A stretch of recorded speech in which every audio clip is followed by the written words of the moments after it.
हाय सांग माने आज जीवा बिल को कहीं कौजे तला पकिले नई आसीला भल अच्छी तला ना खराब अच्छी देखापी जीवा एबे देखी गछ उठी ना खराब अच्छी देखा देखी देखेबी जाऊँगी पाखक देखिए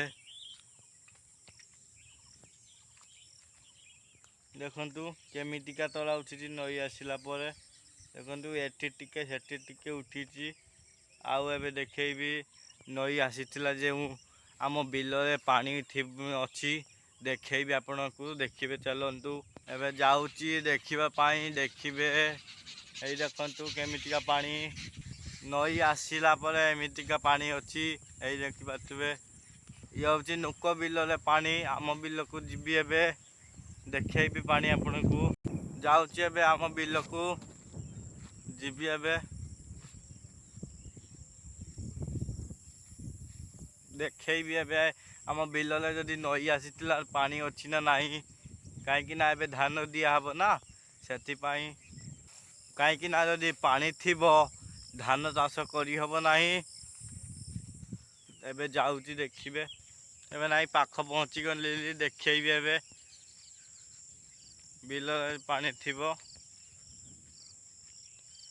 देखी एबे पाखे पहुँची गली है देखिपार यही देखु किमिटिका जमिले पानी अच्छी कहीं धान चाष करहब ना से एबे आम बिल पाखक जीवी देखु मु जाऊँगी एतिक लाखा पानी अच्छी मु जाऊँगी एबे बिल पाखक यही देखु केमिटिका पानी बिल रे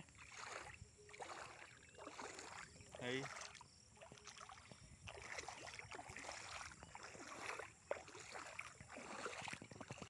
देखु ये हूँ सला मंचा ये नई आसला बुड़ी जाइला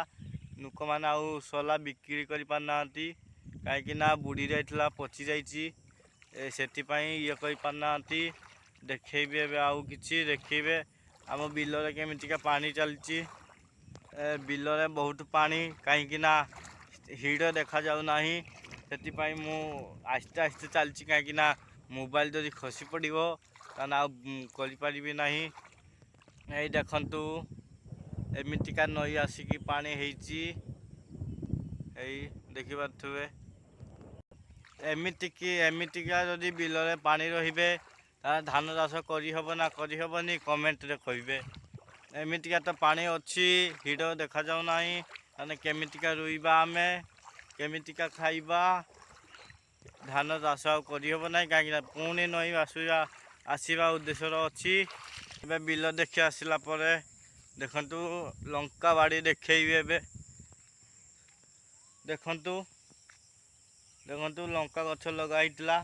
नई आसिकी ये मारी देती कहीं पची जाइए हम ना लंका एबे देखे भी बहुत किसी देखिए आपण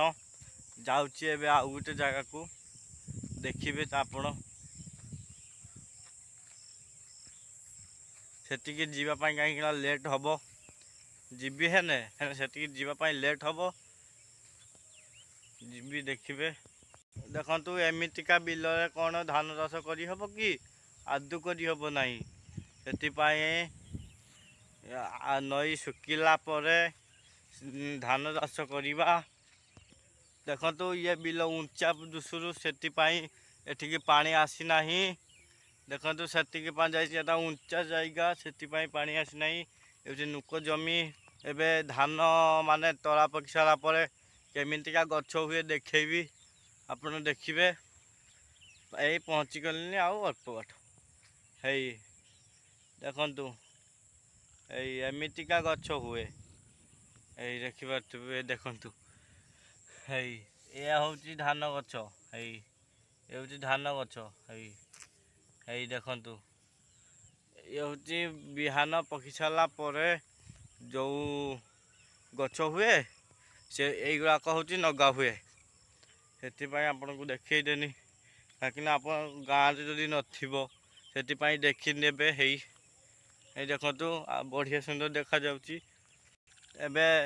एबे घर को जीवा आपण ମୋତେ ଟିକେ ସପୋର୍ଟ କର, କାହିଁକିନା ମୁଁ ବହୁତ ଗରିବ ଘର ଛୁଆ। ମୋ ଷ୍ଟିକ୍ ନାହିଁ, ହାତରେ ଧରିକି ମୋବାଇଲ ବ୍ଲକ୍ କରୁଛି। ଆପଣ ଯଦି ସପୋର୍ଟ କରିବେ ତାହେଲେ ମୁଁ ଆଗକୁ ଯିବି, ଷ୍ଟିକ୍ ଆଣିପାରିବି, ସବୁ କରିପାରିବି ଆପଣଙ୍କ ଦୟାରୁ। ଯଦି ଆପଣ ଦୟା କରିବେ ତ ସବୁ କିଛି ହେବ। ଆପଣ ଯଦି ନ କରିବେ ଆଉ କ'ଣ କହିବି ଆପଣଙ୍କୁ। ଏବେ ଆଉ ମୁଁ ଷ୍ଟିକ୍ ବି ନାହିଁ ମୋ ପାଖରେ, ପଇସା ନାହିଁ ବାପାଙ୍କ ପାଖରେ। ଏବେ ରହିଲି। ଜୟ ଜଗନ୍ନାଥ ସାଙ୍ଗମାନେ, ମୋତେ ସପୋର୍ଟ କରିବେ। ଜୟ ଜଗନ୍ନାଥ।